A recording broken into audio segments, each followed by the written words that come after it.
राधे राधे कृष्ण कन्हैया गोपाल प्यारो मुरली बजैया। जय श्री राधे, जय श्री राधे।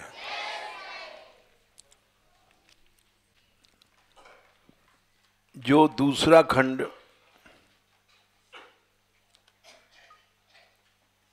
बना तो नहीं है, बनने वाला है। आज तक इसलिए भी नहीं बना था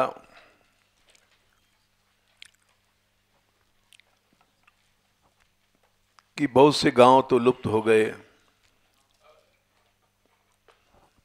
और मुसलमानी प्रभाव में मेवात बन गए। वहां मेवात बनने से ब्रज संस्कृति का घाटा हुआ।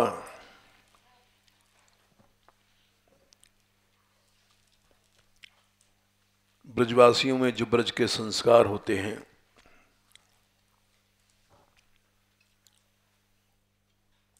वो इस्लामी प्रभाव से चले गए।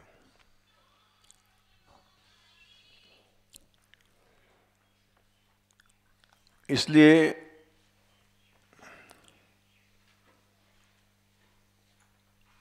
उनका इतिहास किसी ने नहीं लिखा।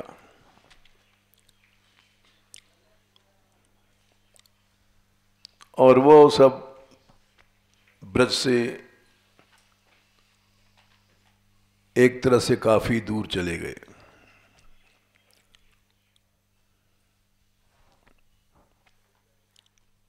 यहां तक कि जब हमारी यात्रा पहुंची थी दुर्वासा पर,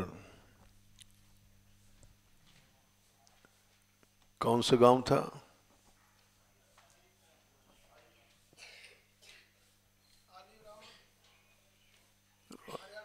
हाँ, आली ब्राह्मण। तो वहां एक इधर मुसलमान है, एक गांव के उस तरफ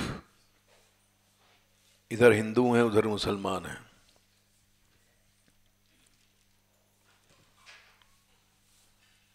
तो मुसलमान लोग, उन्होंने दुर्वासा कुंड आधा कब्जा कर लिया और वहां कोई यात्रा वात्रा हिंदू नहीं जाता है।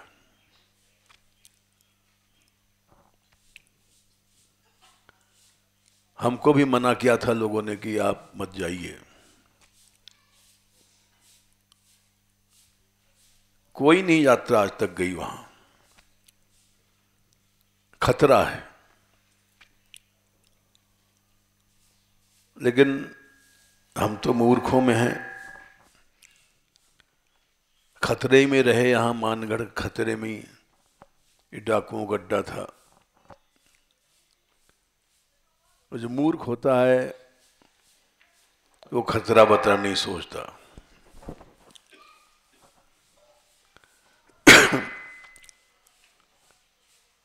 हम गए तो पहली साल वहां रोक दिया मुसलमानों ने।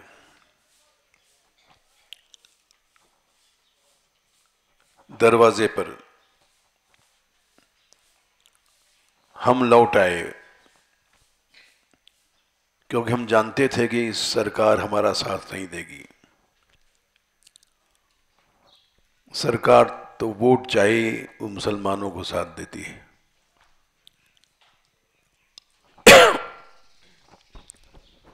लड़ाई होगी तो अगले साल हमारी यात्रा हरियाणा में नहीं घुस पाएगी।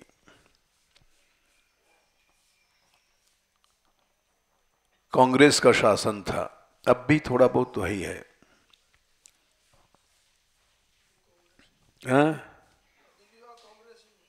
हाँ, अब भी कांग्रेस है हरियाणा में।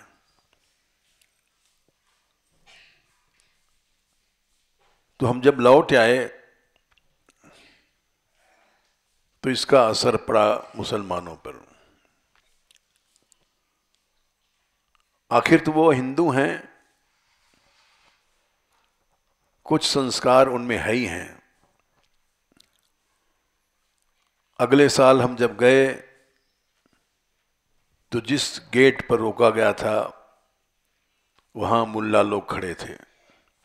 बोले आप जाइए, आपकी यात्रा जाएगी। तो हमारी यात्रा गई, दुर्वासा कुंड की परिक्रमा किया शांत भाव से। इसका प्रभाव पड़ा और फिर कभी नहीं रोका किसी ने। इसका प्रभाव यह पड़ा कि सिंगार गांव पूरा मुसलमान बन गया है। लोगों ने कहा कि इस गांव के बीच में से मत जाइए। हमने कहा नहीं, बीच में से जाएंगे, हम कुछ मूर्ख टाइप के आदमी हैं। तो बीच गांव में से जिन छोटी छोटी गलियों में जहां कोई हिंदू नहीं घुसा वहां हमारी यात्रा गई। हम गए तो सारी यात्रा गई।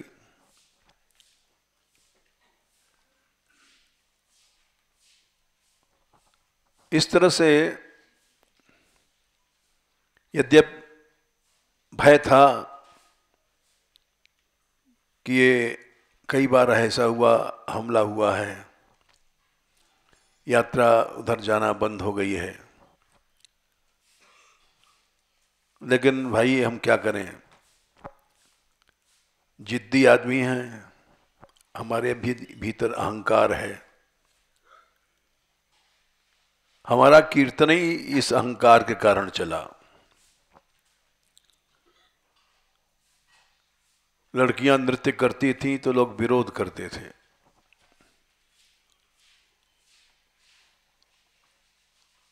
और करते रहो,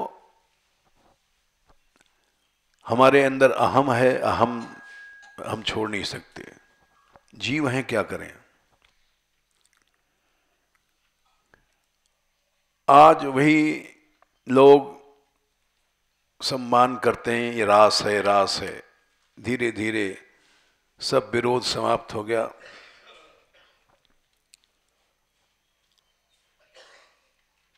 और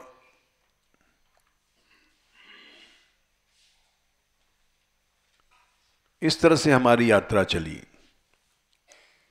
तो उन गांवों का इतिहास बड़ा कठिन है लिखना।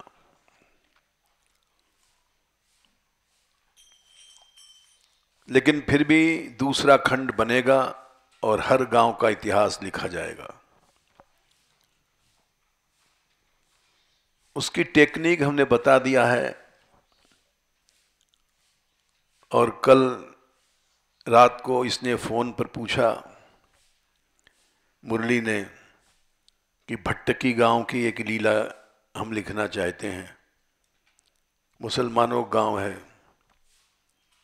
एक पद इसने छाटा जिसमें भटू शब्द आया था। हमने कहा भाई नाम साम्य से तुम लीलाओं को लिखो, कल्पना करो। मिथ्या वस्तु में मन दौड़ता है उसको कल्पना कहते हैं, और सत्य वस्तु में जब मन दौड़ता है तो उसको भावना कहते हैं। ये फर्क है। भावना करना ही भक्त का काम है।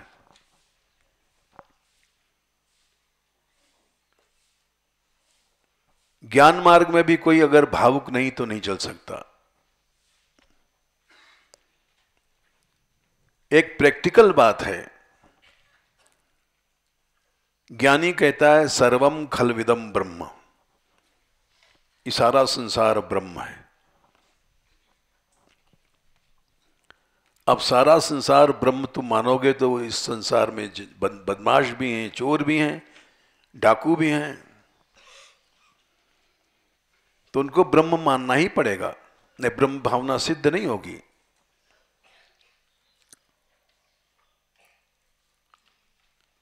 तो वो भावना नहीं कर पाते। और भक्ति मार्ग में भी भावना जरूरी है, ज्ञान मार्ग में भी जरूरी है। उसके बिना ज्ञान मार्ग की सिद्धि नहीं होगी। एक उदाहरण देते हैं। शंकराचार्य जी द्वैत का खंडन करते थे, अद्वैत का प्रतिपादन करते थे।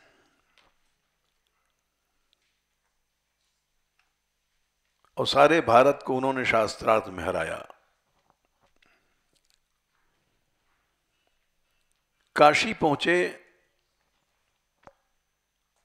तो महादेव जी एक बुढ़े का रूप बना करके स्नान कर रहे थे।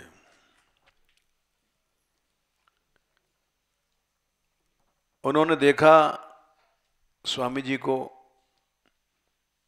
हंसने लग गए। तो शंकराचार्य जी को एक विचित्र बात दिखाई पड़ी कि हंस क्यों रहा है बुढ़ा।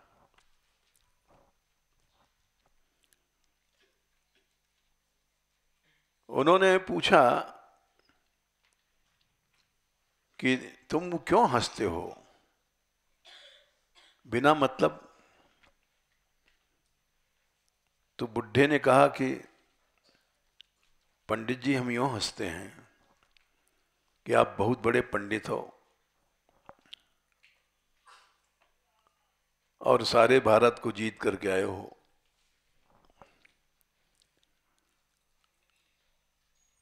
सर्वम खलविदम ब्रह्म आप कहते हो। एक बात बताओ,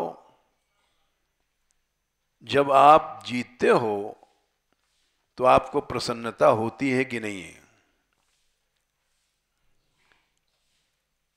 और जब आप हारे तो है ही नहीं, कहीं हारते होगे तो आपको अप्रसन्नता होती होगी।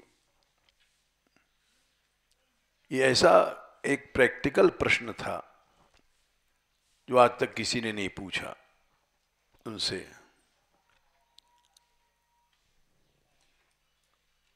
तो उन्होंने कहा, हाँ बात तो सही है, जब जीतते हैं तो हर्ष होता है। तो बोले फिर आप में जब समता नहीं है तो आपका ब्रह्म ज्ञान कहां है?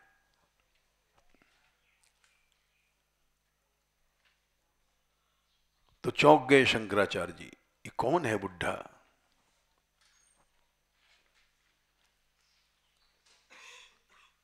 ध्यान से देखा तो मालूम पड़ा ये तो शंकर है।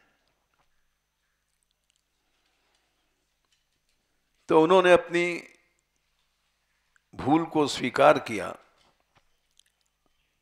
वास्तव में जब मनुष्य ब्रह्म भाव को प्राप्त हो जाता है तो उसमें हर्ष शोक आदि नहीं रहते।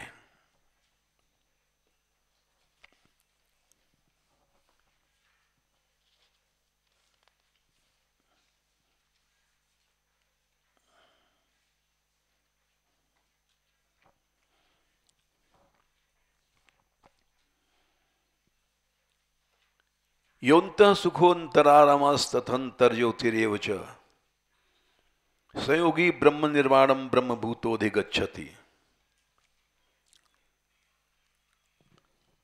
जिसको भीतरी सुख मिलता है, भीतर ही रमण करता है, जिसकी भीतर की ओर ज्योति है 5/24, वही योगी ब्रह्म निर्वाण प्राप्त करता है,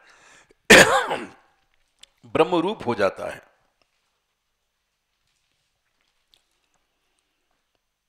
समता के बिना ब्रह्म ज्ञान नहीं है।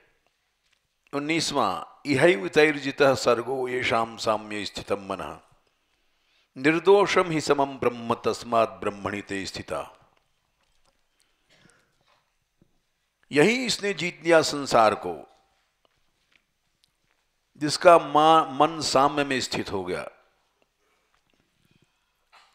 सारा संसार निर्दोष ब्रह्म है।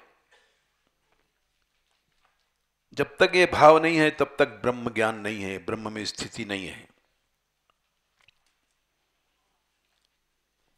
हर्ष शोक होना ब्रह्म ज्ञानी का लक्षण नहीं है। न हृष्येत प्रहृष्येत प्रियम प्राप्य नोद्विजेत प्राप्य चा प्रियम। न उसको हर्ष होता है 5/20। ये बड़ी सूक्ष्म बातें हैं।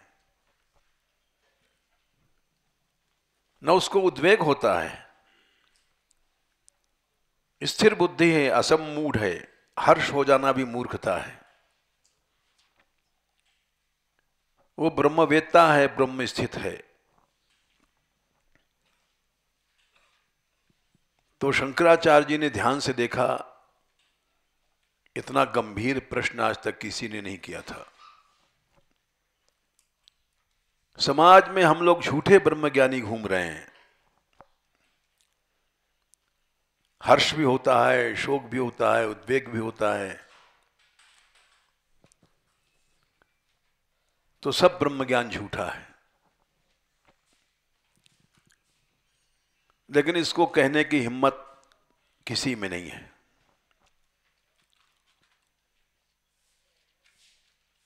क्योंकि समाज में इन्हीं की प्रभुता है। गोसाई जी ने लिखा है, जे अपकारी चार तिनकर गौरव मान्यते। समाज में उन्हीं का गौरव होगा भाई कलयुग में। मन क्रम बचन लबार ते बक्ता कलिकालम। उत्तरकांड 98। जिनसे अपकार होता है समाज का, वही लोग गौरव प्राप्त करते हैं, वही लोग मान्य बनते हैं, वे नामी महात्मा बन जाते हैं। मन वाणी और कर्म से झूठे हैं।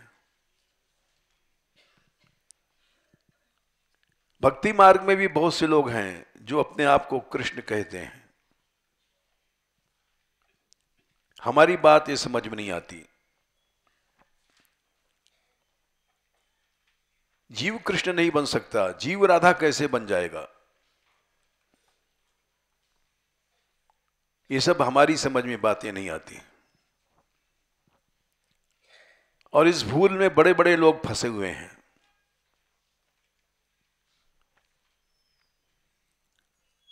किसी का नाम लेना अनुचित है, लेकिन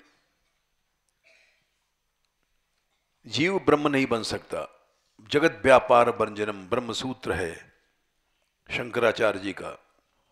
हम तो कोई ज्यादा पढ़े नहीं, पंडित नहीं, लेकिन थोड़ा बहुत तो संस्कार ही है।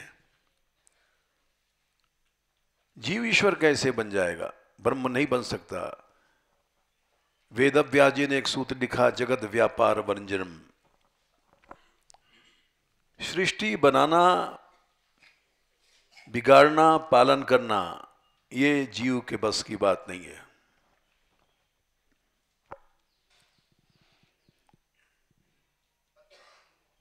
एक रचई जग बस जाके, नहीं बल जाके, प्रभु प्रेरित निज नहीं निज बलता के। माया के अनेक भेद उन्होंने गोसाई जी ने बताई है। वो लोग नहीं मानते। तो ये झूठा ब्रह्म ज्ञान है जो संसार में चल रहा है।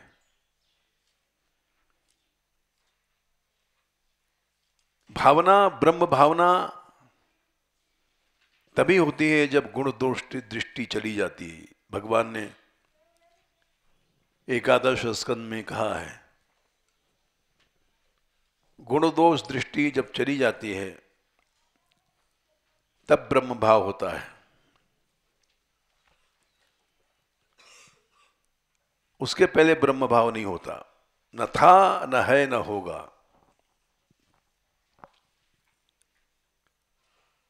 आज हर आदमी ब्रह्मज्ञानी बन रहा है। एक भी एक व्यक्ति ऐसा नहीं है जो सच्चा भक्त होगा, वो तो भले ही कहता है दैन्य की बातें। बाकी भक्ति मार्ग में भी लोग घुस पड़े हैं, बड़े बनने वाले। कोई कृष्ण बनता है, कोई कुछ बनता है, कोई झूठा ही महाभाव पे पहुंचता है, कोई कहीं पहुंचता है। ये सब बातें हमारा मन नहीं मानता।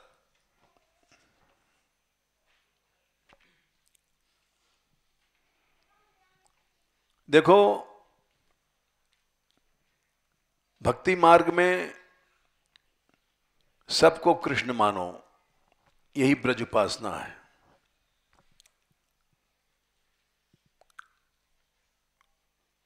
भक्तों ने कहा जो पापी हैं, देखने लायक नहीं, ये क्रूरा अपि पापिनो न च सताम संभाष्य दृश्याश्चय, सुनने लायक नहीं है, देखने लायक नहीं है।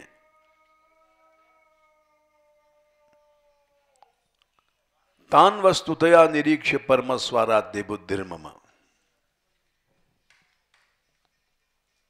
उनमें भी स्वाराध्य बुद्धि होनी चाहिए।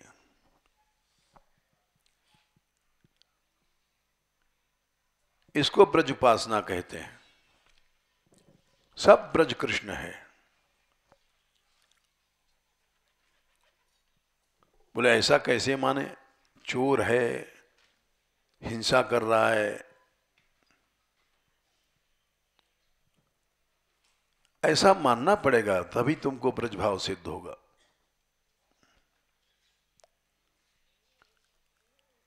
हम ये नहीं कहते हैं कि हमें डर नहीं है। सब काम, क्रोध, मोह, लोभ सब हमारे भीतर है। लेकिन हम जब यहां आए मानगढ़ में, तो सब लोगों ने डरवाया कि यहां डाकू रहते हैं, मार डाले जाओगे। जिद्दी स्वभाव है हमारा। हमने कहा ठीक है भाई, मरेंगे तो कोई बात नहीं, मारने वाला कृष्ण ही है। भाग गए होते तो इस मंदिर उजड़ गया था, जैसे दानगढ़ उजड़ा हुआ है,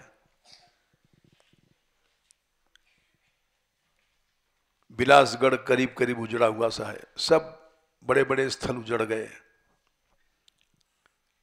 हम जिद करके यहां रहे।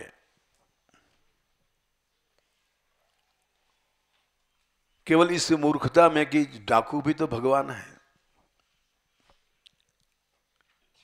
बचेंगे तो है नहीं, एक दिन मरना तो है ही है।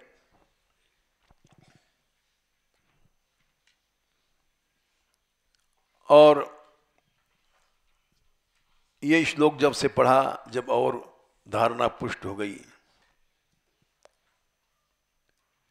क्रूर लोगों को भी अपना इष्ट मानो, हिंसक लोगों को भी मानो। ऐसे पापी हैं कि इनका मुंह देखना नहीं चाहिए, संभाष्य बोलना नहीं चाहिए, दृश्याश्च देखना नहीं चाहिए। निरीक्ष, उनको अच्छी तरह देखो और देख करके उनमें भावना रखो कि सब प्रभु का स्वरूप है। यही है ब्रह्म भाव। अगर ये नहीं तो ब्रह्म ज्ञान भी झूठा है तुम्हारा। तुम भले कितने बड़े पंडित हो, चाहे ब्रह्म सूत्र पर भाषण करते हो, लेकिन प्रैक्टिकल तुम जीरो हो।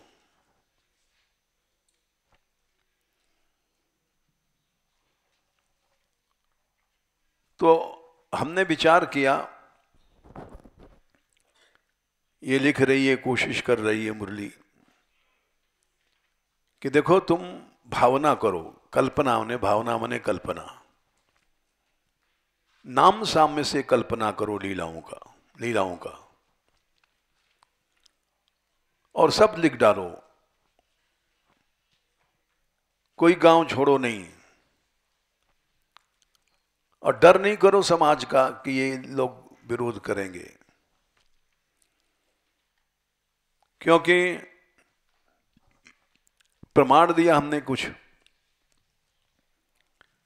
ये वही ब्रज है। अहो विधिनाथ तो पे अचरा पसार मांगो, जन्म जन्म दीजो माई याही ब्रज बसबो। यही ब्रज है। इसमें ही चिन्मन भाव करना है। बस इसी को ब्रज उपासना कहते हैं। हम कोई गलत नहीं कर रहे हैं। एक पद है महावाणी का, यही है यही है, यही ब्रज है, यही है यही है, 3 बार कहा। रसकों ने भी कहा अहो तेमी कुंजास, वे यही कुंजें हैं जो श्याम सुंदर के समय थी। तदनुपम रासस्थल मिदम, ये वही गिरिराज है। गिरद्रोणी शैवस स्फरति रंग तिरंगे प्रणयिनी, जो सामने दिखाई पड़ रहा है। ये अगर कोई कहता है मिथ्या कल्पना है, तो मिथ्या ही मान लिया जाए तो कोई हर्ज नहीं। हमको तो ठीक फल मिल रहा है इसका। हम मानगढ़ रहे, आज मानगढ़ जो डाकुओं गड्ढा था रसमय बन गया।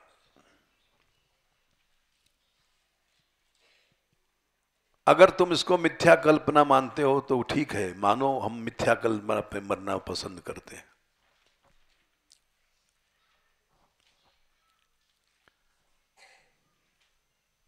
तो इसने एक रात को पद ढूंढा। भट्टकी गांव की लीला लिख रही है। वहां सब मुसलमान बन चुके हैं। इस बार यात्रा वहां से निकलेगी, भट्टकी से।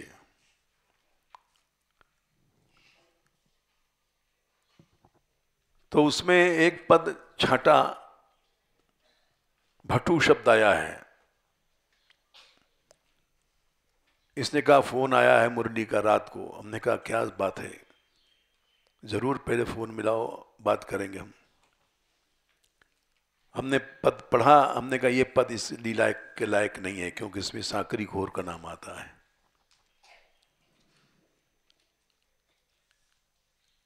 एक स्थान का दूसरे स्थान पर लीला खींचना ठीक नहीं है।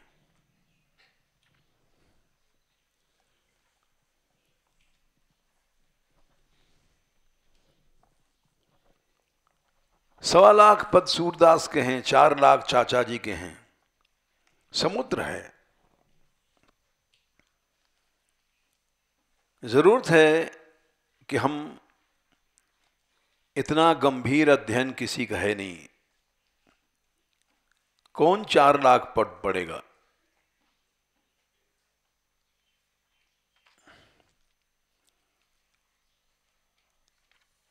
और दूसरी बात है, पढ़ भी ले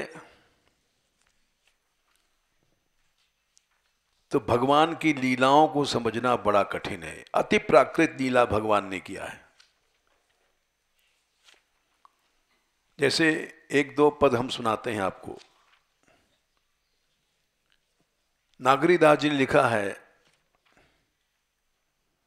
चिकसोली के चना चुराए।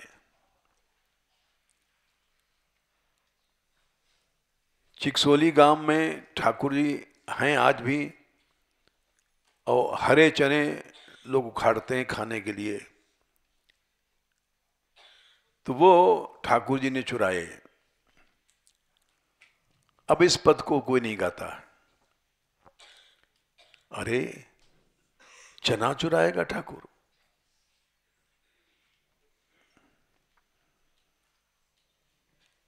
तो इसलिए नहीं गाएगा क्योंकि भगवान ऐसी प्राकृत लीला करते हैं, यहां आकर के ब्रह्मा भी फेल हो जाते हैं। ब्रह्मा जी को मोह हो गया, क्योंकि ऐसी प्राकृत लीला भगवान कैसी करेगा? जूठन ले सबन के मुख ते अपने मुख में नावत। सबके मुंह से जूठा निकाल के खा रहा है। ये किसकी श्रद्धा है?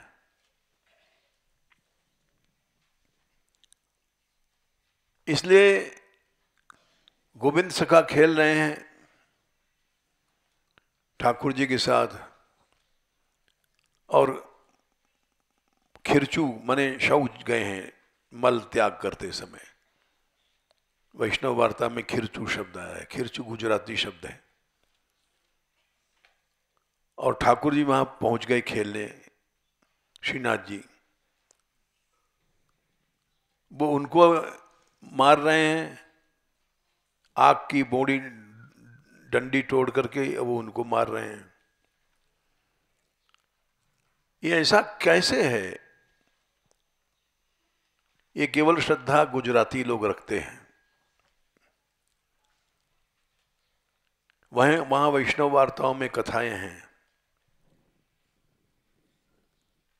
इसलिए सभी संप्रदायों की यात्रा रुक गई, ये गुजराती नहीं रुके। अब भी इनकी यात्रा सबसे बड़ी है।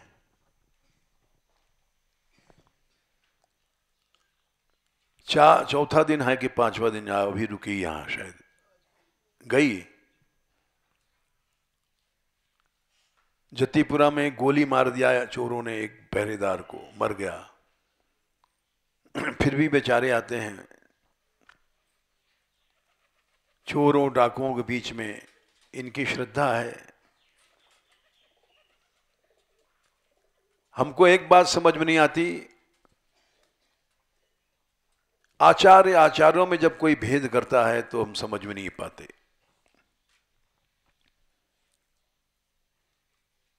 गौड़िये और वल्लभाचार्य वाले, ये दोनों रेल की पटलियां हैं, दोनों कृष्ण मार्गी हैं। लेकिन जैसे रेल की पटलियां कभी मिलती नहीं हैं, वैसे इनमें आपस में भेद है। इतना भेद है कि कभी मिलेंगे नहीं ये।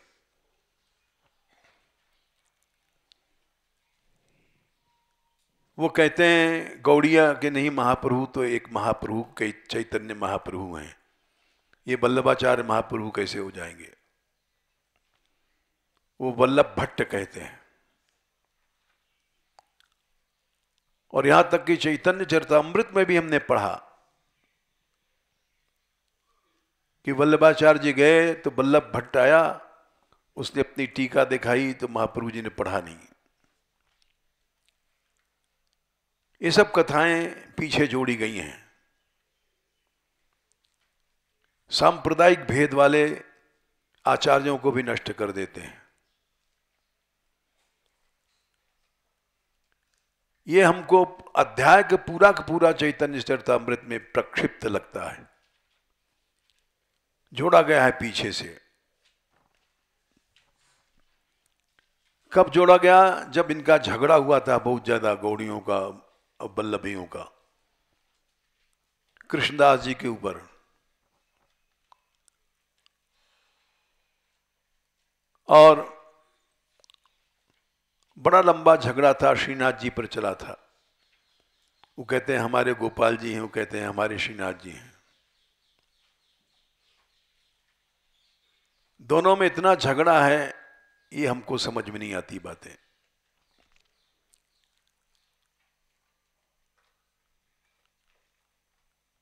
इसलिए ब्रजलीला है, इसको हम लोग नहीं समझ सकते। देखो, एक सूरदास जी का पद है, प्रथम करी हरि माखन चोरी। पहली बार भगवान ने माखन चोरी शुरू किया था। क्यों शुरू किया? ग्वालिन मन इच्छा करी पूरन, आप भजे हरि ब्रज की खोरी।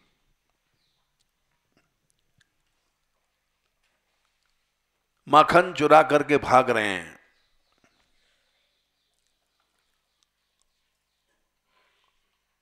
और मन में यह विचार करत हरि,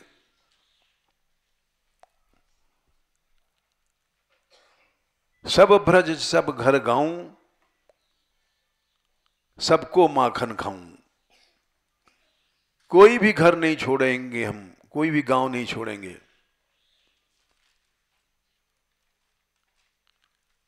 अति प्राकृत लीला किया उन्होंने, ऐसा कोई चोर नहीं कर सकता। कोई घर न छोड़ेगा, ऐसा कोई चोर नहीं दुनिया में।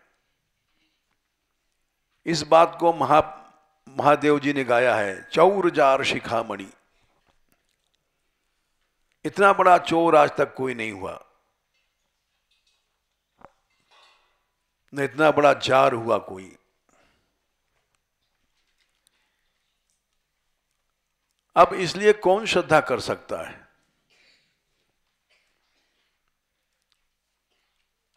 अति प्राकृत लीला जब भगवान करते हैं वही मधुर लीला मानी जाती है। जहां ऐश्वर्य नहीं है, ऐश्वर्य छोड़ को जब भगवान चलता है तो वो माधुरी लीला बन जाती है। कैसे छोड़ता है? स्वयं छोड़ता है। एवं निगूढ़ात्मगति सो माया। आत्मगति, मैं भगवान हूं, ये छिपा लेता है। और गोपात्मजत्वम चरितैर्विडम्बयन्, उसको छिपाने के बाद ही माधुरी लीला हो सकती है, नहीं तो नहीं हो सकती है।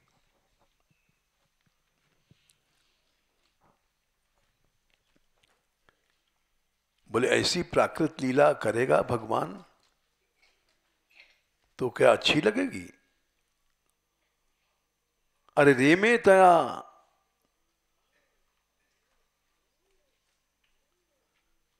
रेम्या रमा लालित पाद पल्लवो, वो उसमें वो माधुर्य है। लक्ष्मी चरण दबाती थी, उस सुख को छोड़ दिया और गमार लीला में आ गए। ग्राम्य समम ग्राम्यवदीश चेष्टित, गंवारों के साथ उन्होंने यहां रमण किया है। यही ब्रजलीला है। जो गंवार भाव को नहीं समझ सकता है वो ब्रजलीला नहीं समझेगा।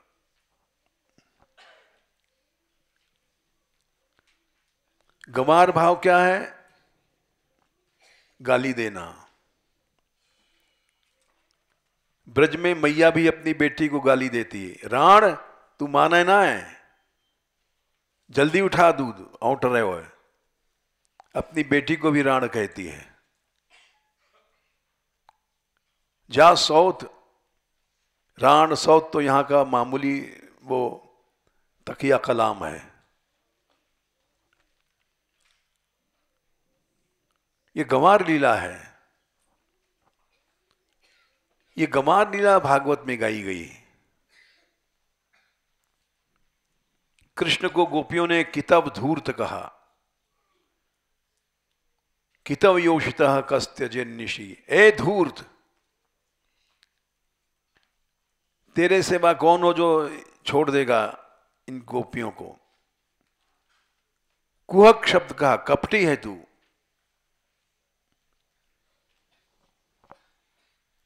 इस गालियों को सुनने के लिए भगवान यहां आते हैं,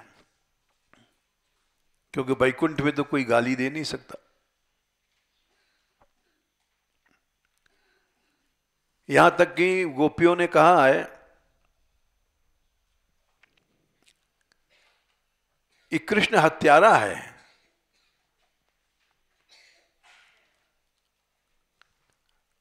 और जैसे हत्यारा बेन बजाता है, हिरनी आती है तो उसको मार डालता है।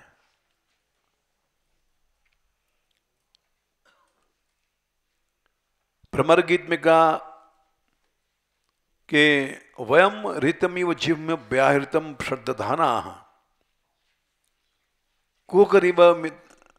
कुलिकरीब मिताज्ञा कृष्णवध्यो हरण्या। हमने जिम्मन, भ्रमर गीत का श्लोक है 47 है 47 का 19। देखो गोपियों, हमने रित मने सही बांध लिया इसकी हर बात को। ऋतम यो जिम, जब जिम कहते हैं कुटिल कपटी, इस कुटिल कपटी की बातों को हमने सही माना। जैसे हिरनियां कुलिक माने व्याधा, हत्यारा, उसकी बैन को सुनकर के चली जाती है।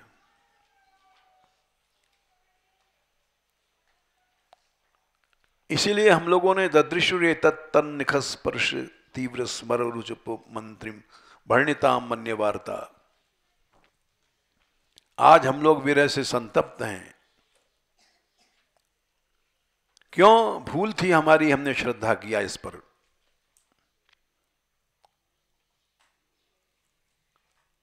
इन गालियों को सुनने के लिए भगवान यहां आता है।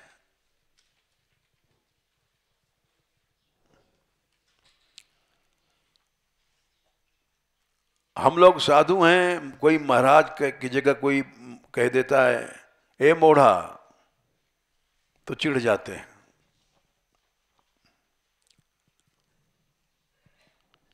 ब्रज भाव समझना है तो गालियों को प्रेम करो, गंवार बन जाओ, प्राकृत बन जाओ, तो प्राकृत लीला समझोगे। अब इसने कल पूछा था भट्टकी गांव की लीला, एक हम सुना रहे हैं, अति प्राकृत लीला है। चाचा वृंदावन दास जी ने लिखा है।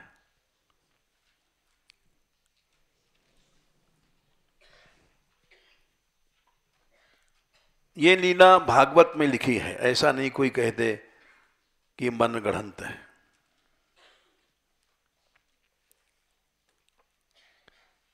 पहले हम भागवत का प्रमाण दे देंगे, इसलिए कि उसके बिना हर आदमी की श्रद्धा नहीं होती।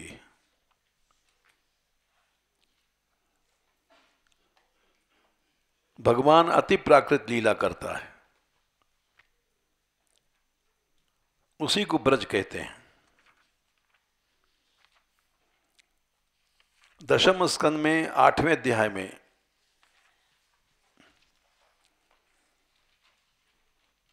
29, 30, 31 तीन श्लोकों में अति प्राकृत लीला का वर्णन हुआ है।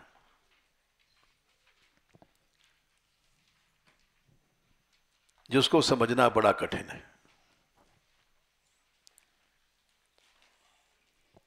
थोड़े में बता रहे हैं। वत्सान मुंचन क्वचिद समय, बछड़ों को खोल जाता है, असमय अभी दूध नहीं दुआ है, सब बछड़ा दूध पी जाते हैं। अब गुस्सा करो ए रे नंद के, तो क्रोश संजात हास, तो हंस देता है।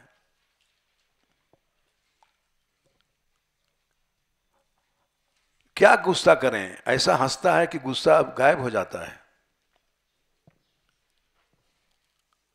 और स्तेयम स्वाद्वती, चोरी का खाता है, इसलिए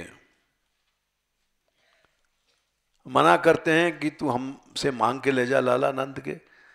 बोले नहीं, चोरी में स्वाद आता है, वह तो प्रत्यय है। चोरी करते हैं, छल छिद्र करते हैं, मेहनत करते हैं, तब स्वाद आता है।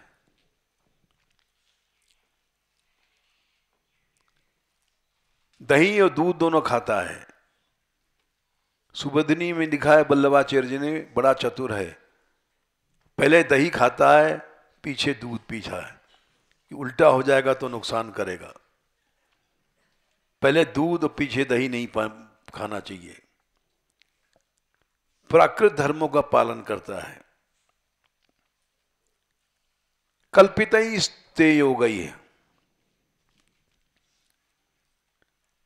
स्तेय योग क्या है भाई? गीता में तो अनेक योगा है, योग सुना है, ज्ञान योग, भक्ति योग, कर्म योग।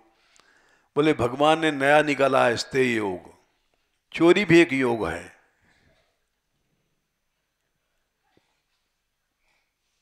नई गीता बना दिया कृष्ण ने, माखन चोर ने,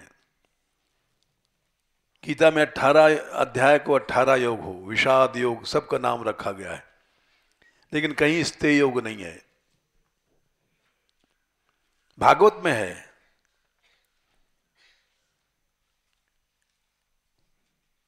स्तेय योग क्या है? कल्पित, कल्पना से बनाया है इसने। एक चोर अनेक प्रकार के छल छिद्र करता है, ये लीलाएं लिखी हैं। इसको लेकिन हर आदमी समझ नहीं सकता।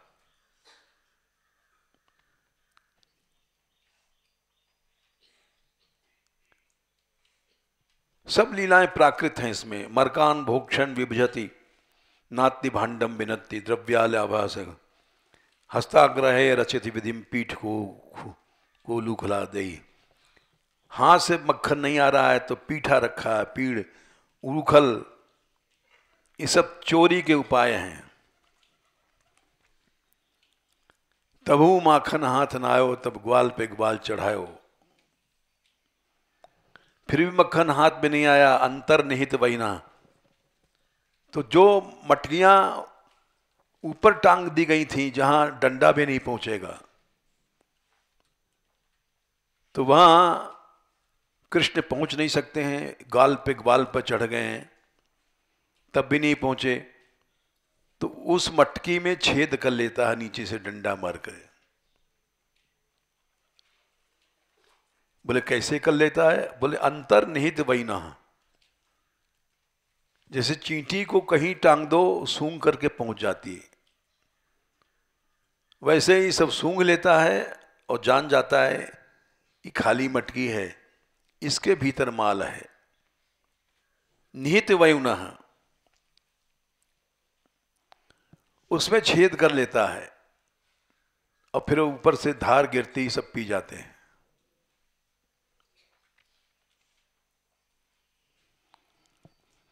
यहां तक कि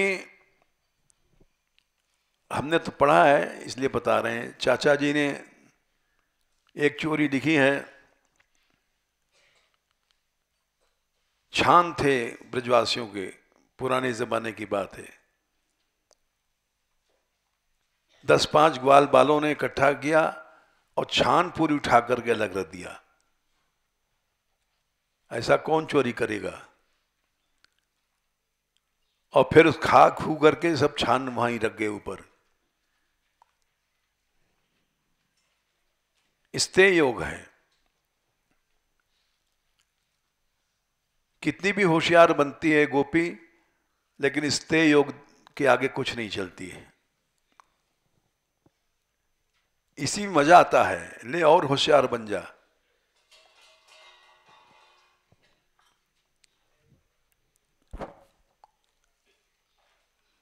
एवं दाष्ट्यानुशति करते, ले और प्राकृत लीला सुनो। लिपे पोते में आकर के मलमूत्र त्याग कर देता है। मेहनादीनी, आदीन मने शौच, प्राकृत लीला करता है। लीप लिपा करके गई, ये सबके सामने नहीं कहनी चाहिए क्योंकि प्राकृत जनता नहीं समझ सकती। और देखा तो वहां चोट पड़ा है।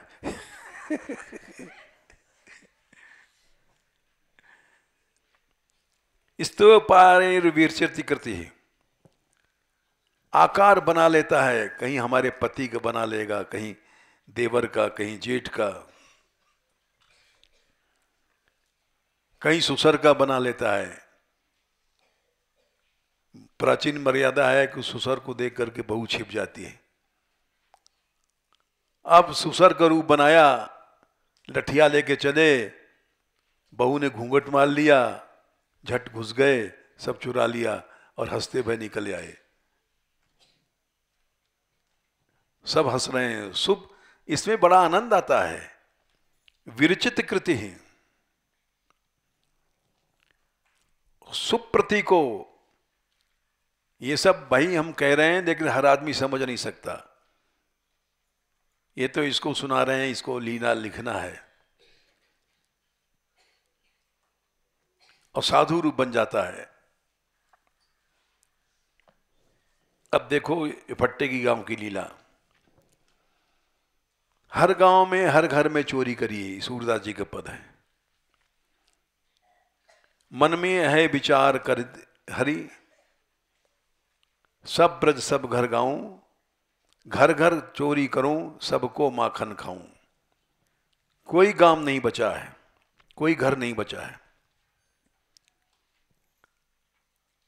अब वो यशोदा के पास आई हैं शिकायत करने। तो श्याम सुंदर कह रहे हैं, घर बसी तू को कितते आई।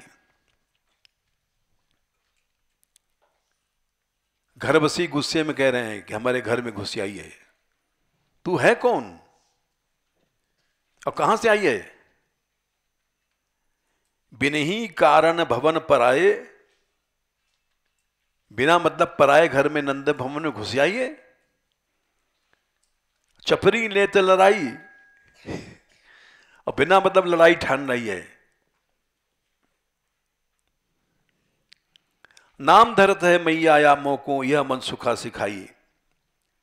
हमसे सब मनसुखा ने बता दिया कि चारों तरफ तेरी नाम बदनाम करती है। कई बेगी घर जाए आपने, या के मन की पाई। इसको जल्दी से निकाल दे घर से।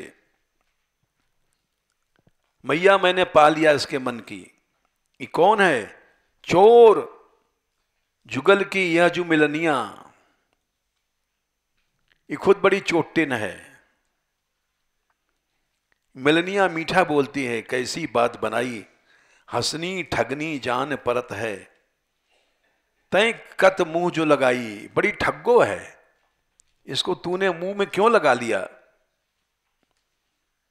बचनन और पेट कछ औरें, खर्चत है चतुराई। बाबा की सो महा ढीठ यह करी है भड़ियाई। ये भड़ियाई करे, ये भट्टकी गांव की लीला है। भेड़ा भेड़ी करने वाली भड़ियाई है, ये उस गांव की है। तू रानी न प्रीति कर यासो, हे मां तू उससे प्यार मत कर, लय है मति बोराई, तुझे पागल बना देगी। ताई न घर में आवन दीजे, काटे बात पर आई। घर फोड़ी को मैया घर में नहीं घुसाना चाहिए। वृंदावन हितरूप नीत की बात कही सुन माई। मैया मैं नीत की बात कह रहा हूं, ये बाहर की आती हैं, घर में फूट पैदा करती हैं। इनको बाहर वालों को नहीं आना देना चाहिए।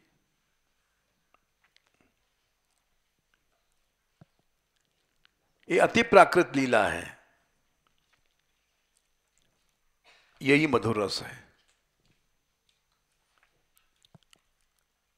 मैया इसका उत्तर भी सुन लो। ये पूरा ही ग्रंथ ऐसा है।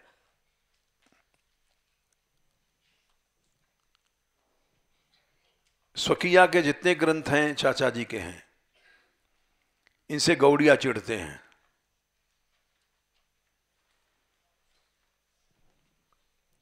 वो केवल परकिया मानते हैं। मैया बोली, लाल कई सब सो मीठी बानी। अरे श्याम मीठी बाणी बोल, ऐसी बात लड़ाकनी चपरी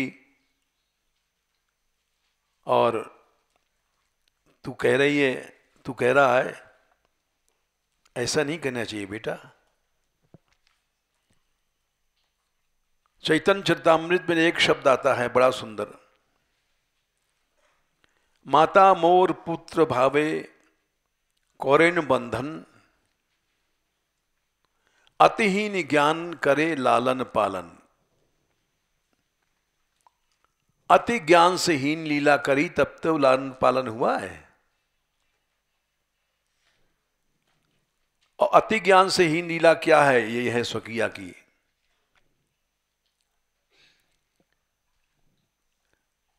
तो सो करें प्रीति तब मोहन मेरे गर्भ गुमानी। हमारा लाला बड़ा गर्व से गुमान से बोलता है, इसमें दोष है। उज्जवल सिता लाई भीतर ते, बढ़िया खाण लगाई सफेद। उज्जवल माने सफेद, खाण प्यारा प्यारा प्रायः लाल होती है, पिसी भई मिश्री सफेद होती है। लय माखन में सानी, अपने हाथ जिमावत रुच सो नंद महर की रानी। अपने हाथों से खिला रही हैं, लालन पालन हो रहा है। अब जिन पर घर जाई लाड़ले, बेटा दूसरों घर में नहीं जाना। हाँ सुनी बात सिहानी, जय जिमाए सखन को माखन मैं भरी भरी धरी मथानी। घोष नृपत को तूजू भाव तो, तू राजा को बेटा है, काहू न कर नकबानी। नकबानी ऐसी बात मत कह जिन लोग नाक सिकोड़े। दूध दही घर ही बहु तेरो, क्यों होए बन में दानी। सब जानती हैं मैया की दान लेता है, चोरी करता है, सफाई बना रहा है। फिर कृष्ण कहते हैं, सुनी बात ते कापे मैया, काहू चगल चुगल बिख बखानी। किसी चुगल ने झूठी बुराई करी है। मौसो साधु न यह ब्रजमंडल, या ब्रज में हम जैसा साधु तो कोई है नहीं है। जिन जानी तिन जानी, कोई जानता है होगा कि मैं जैसा सज्जन पुरुष साधु हूं, सत्यनिष्ठ हूं, कोई नहीं जानता। बालक तदव बहुत समझत हूं, तू समझ रही है हमारा बच्चा है, लेकिन मैं बहुत समझदार हूं। तैन रीति पहचानी, राजनीति बाबा ने सिखाई। भैया नंद बाबा बाहर बैठ करके हमको राजनीति पढ़ावे हैं। मौकों सब ते छानी, एकांत में पढ़ाते हैं तो हम राजनीति बता रहे हैं। लीजे कर पुन तेज राखिए गोपन की राजधानी, वृंदावन हित रूप मेड़ बांधे बिना आए पानी। पानी नहीं आया, मेड़ बांध रहे हैं। ये होशियारी है। ऐसे बहुत से पद हैं सूर के। दे गो कारे को गो बेटी, गोपियां कह रही हैं, अरे इस कार्य का ब्याह कौन करेगा। काले रंग वाले का कहीं ब्याह होता है। गरे दिपद गुंजन की माला, घुंघची की माला पहनता है। सेली कांध लपेटी, तापे लक्षण चोर लाल तन, लाज तनक नहीं भेंटी। सब चोरी के लक्षण है, इसमें शर्म तो है नहीं बिल्कुल। मोरन के पाखन की टोपी, कोई कीमती टोपी नहीं, पंखन की टोपी है और माथे में उर्सेटी। वो भी ठीक से नहीं बनाया है मुकुट, पंखा लगा दिया उर्सेट। पोली बांस बसुरिया देखो, बांस की बंसी भी कोई ठोस नहीं है, पोली है। कटी ऊपर खुरसेटे, वो भी कमर में लगा रखी, कोई जेब वेब कुछ नहीं है। वृंदावन रूप दान की, बन में बात खखेटी। वन में दान लेने की बात खखेटता है। जैसे वो कोसी के रास्ते में कौन से गांव पड़ता है, खरसोट, खास रोट। तो ये सब अपभ्रंश शब्द हैं।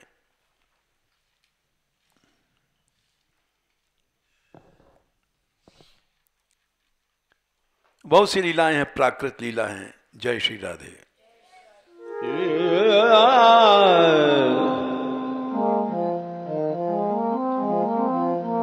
Yeah.